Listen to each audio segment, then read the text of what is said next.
Chalkfish. I am here today to talk to you about numbers. We're going to talk about counting by ones, counting by twos, counting by fives, and counting by tens, and not in that order at all.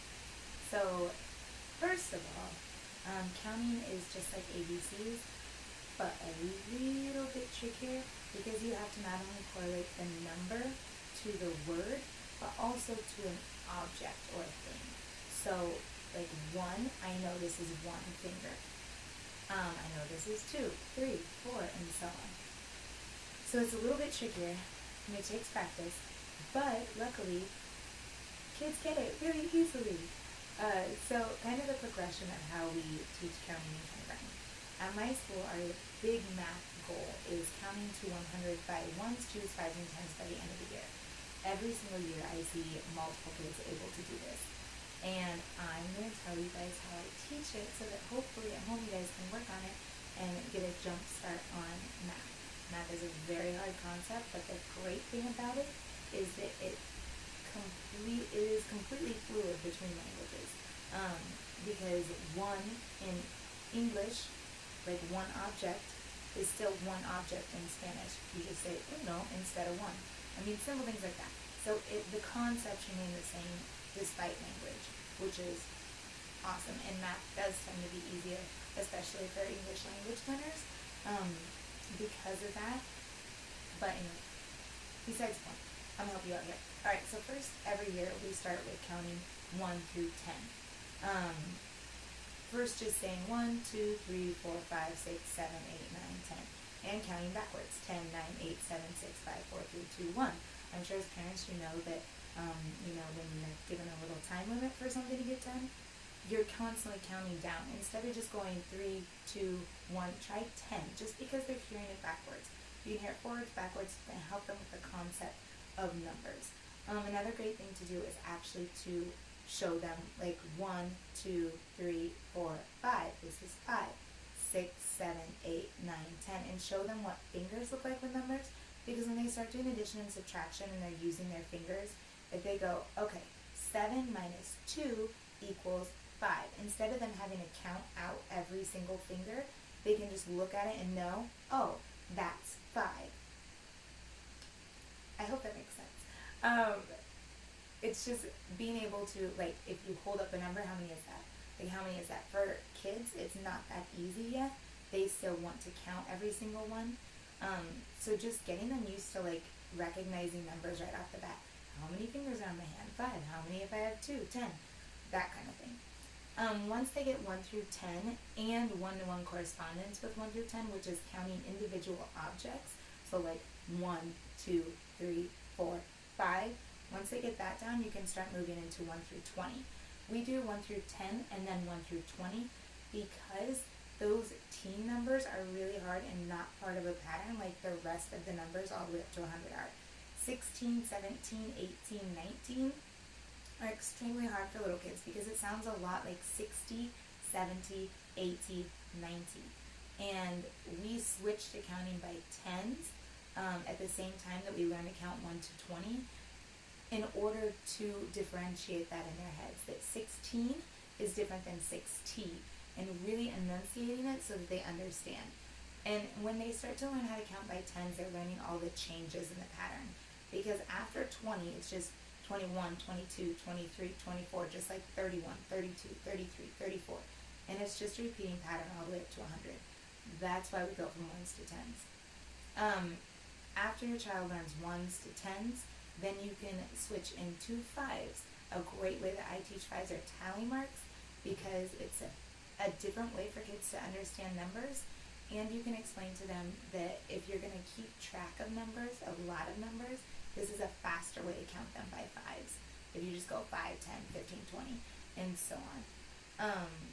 Once they learn, okay, so we have 1 through 10, 1 through 20, and then they can start learning how to count by tens to 100, and then fives.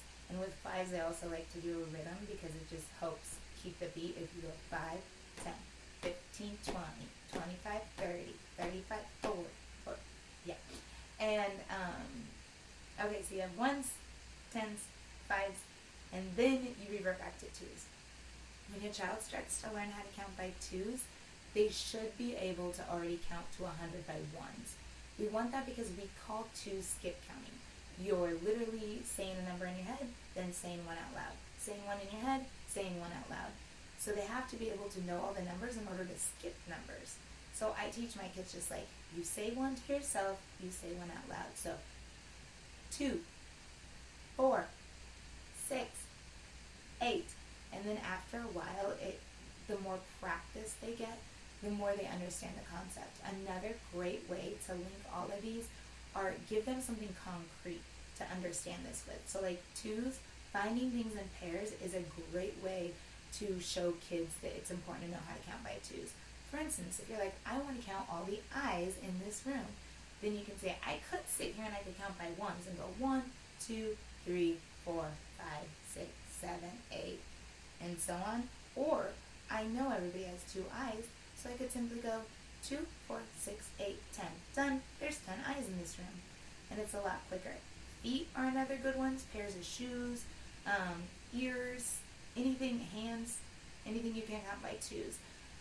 For fives, counting by hand, or counting hands is also a great one. So you can just go 5, 10, 15, 20, 25, 30.